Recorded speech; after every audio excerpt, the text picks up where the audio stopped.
কাঁচা আম পোড়া দিয়ে চিকেন দারুণ হয়েছে খেতে। টকের টেস্টের জন্য বেশি ভালো লাগছে। বলছি আজকে না চিকেনটা একটুখানি কাঁচা আম পোড়া দিয়ে রান্না করবো ভাবছি। আচ্ছা, তো তুমি যাও গাছ থেকে একটা কাঁচা আম পেড়ে নিয়ে এসো, ঠিক আছে? বাগানের কাছ থেকে নিয়ে আসবে একটা। হ্যাঁ হ্যাঁ, আচ্ছা, চলো ঠিক আমি আছে। যাচ্ছি, দেখিয়ে দিচ্ছি কিরকম কাটতে হয়। আমি তো লাগাল পাবো না। ঠিক আছে, চলো। চলো। বেশ কয়েকদিন আগে একটা ভিডিও শেয়ার করেছিলাম, নিম পাতা পেড়েছিলাম বাগান থেকে, আর এখানে আম ঝুলছিল একদম সামনাসামনি। বলেছিলাম যে যদি আমগুলো থাকে একটু বড় হোক, আমগুলো আমি তুলে রেসিপি বানাবো, কারণ আমগুলো একদম নিচে নিচে ছিল, মানে আমার হাতের নাগাল, আমি নাগাল পাবো সেরকম জায়গায়। কিন্তু বেশ কয়েকদিন আগে আমগুলো কেউ নিয়ে চলে গেছে, কে নিয়েছে জানি না। যাই হোক, তাই ওকে বললাম যে আম পেড়ে দাও, বাকি আমগুলো তো অনেক উঁচুতে, আমি নাগাল পাবো না। তো এই যে আম পেড়ে দিয়েছি, আমটাকে ভালো করে ধুয়ে নিয়েছি। এরপর আমটাকে আমি পুড়িয়ে নেব। পেঁয়াজ, রসুন আর কাঁচা লঙ্কা এগুলোকে পোড়াতে হবে। তো প্রথমে আমটাকে পুড়িয়ে নিচ্ছি। যদি রুটি সেকার ঘন জালি থাকে তো তাতে করে সবগুলো একসাথে করে উল্টে পাল্টে পুড়িয়ে নেওয়া যাবে। তো আমার কাছে অতটা ঘন জালি নেই। এই যে এই রুটি সেকার, এটা শুধুমাত্র বেগুন আর টমেটো পোড়ানোর জন্যই আছে। তো এটাতে বেগুন আর টমেটো পোড়ানো হয়। তো এই সিকটার মধ্যে রেখে এদিক ওদিক উল্টাতে অসুবিধা হচ্ছিলো, তাই ওই রুটি সেকার ওটাকে রেখে তার উপর আমি পুড়িয়ে নিলাম। আর এরপরে যে পেঁয়াজ, রসুন আর কাঁচা লঙ্কা এগুলোকে পুড়িয়ে নেব। তবে রসুনটা পোড়ানোর সময় গ্যাসটাকে একটুখানি আঁচটাকে কম রেখে রেখে পুড়িয়ে নিতে হবে, যাতে ভেতর থেকে রসুনটা সুন্দরভাবে সেদ্ধ হয়ে যায়। আর রসুনটা আমি তুলে নিলাম, কিন্তু পরে আরেকবার রসুনটা আমি কম আঁচে কিছুক্ষণ রেখে পুড়িয়ে নিয়েছিলাম। আর এই যে এদিকে এখন কিন্তু আমটা বেশ গরম রয়েছে, তো এভাবে করে ছালটা কিন্তু খুব সহজেই ছেড়ে যাবে, অসুবিধা হয় না। আর যেহেতু খুব গরম রয়েছে, হাত দিয়ে সেদ্ধ হয়ে গেছে, হাত দিয়ে চটকালেই হয়ে যেত, কিন্তু গরমের জন্য আমি হাত দিয়ে চটকাতে পারছিলাম না, তাই গ্রেটার দিয়ে গ্রেট করে নিলাম। আর আমটা একটু বড় ছিল, তো এতটা আম কিন্তু আমার লাগবে না, তাই যতটুকু আম লাগবে আমের পাল্পটাকে এই যে নিয়ে নিয়েছি। আর দেখুন আমটা কিন্তু সুন্দরভাবে সেদ্ধ হয়ে গেছে। আর ওদিকে যে কাঁচা লঙ্কাটাও পুড়ে গেছে, সেটাও নিয়ে নিলাম। আর যে পেঁয়াজের খোসাটাকে এভাবে করে মানে যেটুকু ওপরের থেকে খোসা পুড়ে গেছে সেটুকু বাদ দিয়ে তারপর এভাবে আমি 4 টুকরো করে নিচ্ছি। এগুলো কিন্তু আমি ধোবো না, মানে পোড়ানোর পর আর ধোবো না, শুধুমাত্র খোসাটা ছাড়িয়ে দিয়ে তারপর দিয়ে নেবো, নাহলে কিন্তু পোড়ার যে একটা স্মোকি ফ্লেভার সেটা চলে যাবে। এরপর এই যে রসুনটাকেও ছাড়িয়ে নিচ্ছি, রসুনগুলো কিন্তু সেদ্ধ হয়ে গেছে। এরপরে যে খুবই গরম রয়েছে, তাই আমি ছাড়াতে গিয়ে হাতে আমার ছ্যাঁকা লেগে গেছিলো, আঙুলের ছ্যাঁকা লেগে গেছিলো। আপনারা একটুখানি ঠান্ডা করে তারপর ছাড়িয়ে নেবেন।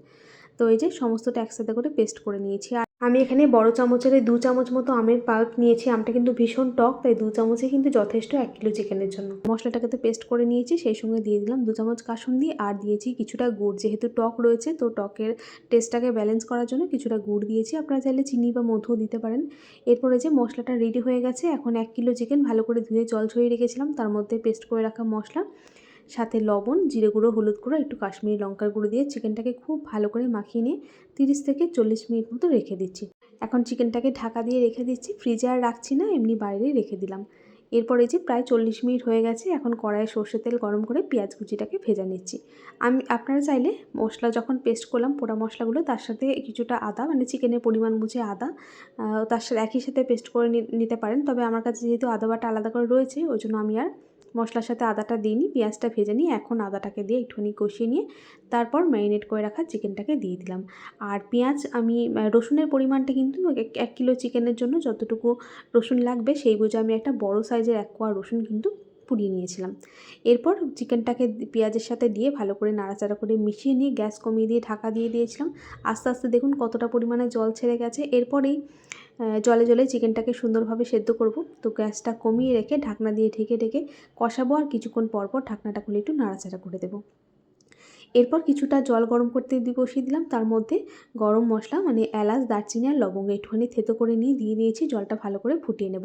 এদিকে চিকেনটাকে ঢাকনা দিয়ে ঢেকে ঢেকে কিন্তু আমি অনেকক্ষণ সময় নিয়ে সুন্দরভাবে কষিয়ে নিয়েছি। চিকেনটা সুন্দরভাবে সেদ্ধ হয়ে গেছে, মশলাটা সুন্দরভাবে একদম কষানো হয়ে গেছে।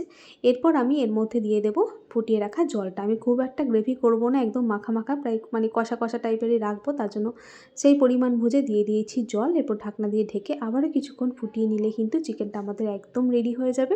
এই গ্রেভি এটুকুই রাখবো, এটা ঠান্ডা হলে আরেকটু ঘন হয়ে যাবে। তো খেতে কিন্তু দারুণ হয়েছিল। রেসিপিটা যদি আপনাদের ভালো লাগে একবার এইভাবে বানিয়ে দেখবেন। হয়তো অনেকেই বানিয়ে খেয়েছেন, অনেকেই বা হয়তো অনেকেই খাননি। তো যারা খাননি এইভাবে একবার বানিয়ে দেখবেন, আশা করছি আপনাদের ভীষণ ভালো লাগবে।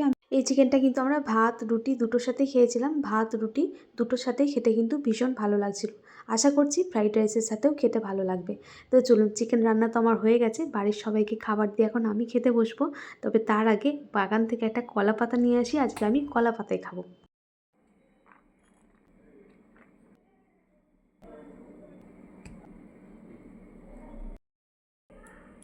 চিকেনের সলিড পিসগুলো দেখুন একদম সুন্দরভাবে সেদ্ধ হয়েছে, একদম মুখে দিতেই মিলিয়ে যাচ্ছিলো, একদম সফট হয়েছিল, খেতে দারুণ লাগছিল।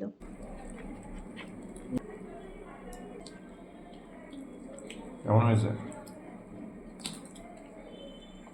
টক টক ঝাল ঝাল টকটকটা বেশি ভালো দারুণ লাগছে। লাগছে। টকটকটা বেশি ভালো লাগছে। টক টক সাথে ঝালও হয়েছে, হুম টকের টেস্টের জন্য বেশি ভালো লাগছে। হুম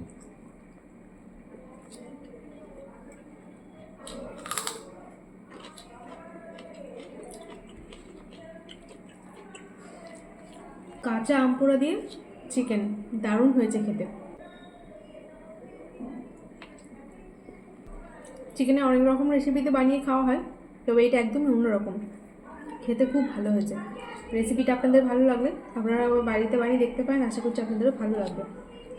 তো চলুন বন্ধুরা, আজকের মতো ভিডিওটা এখানেই শেষ করছি। দেখা হবে নতুন আরেকটা ভিডিওর সাথে। সবাই ভালো থাকবেন, সুস্থ থাকবেন। আজকের মতো টাটা।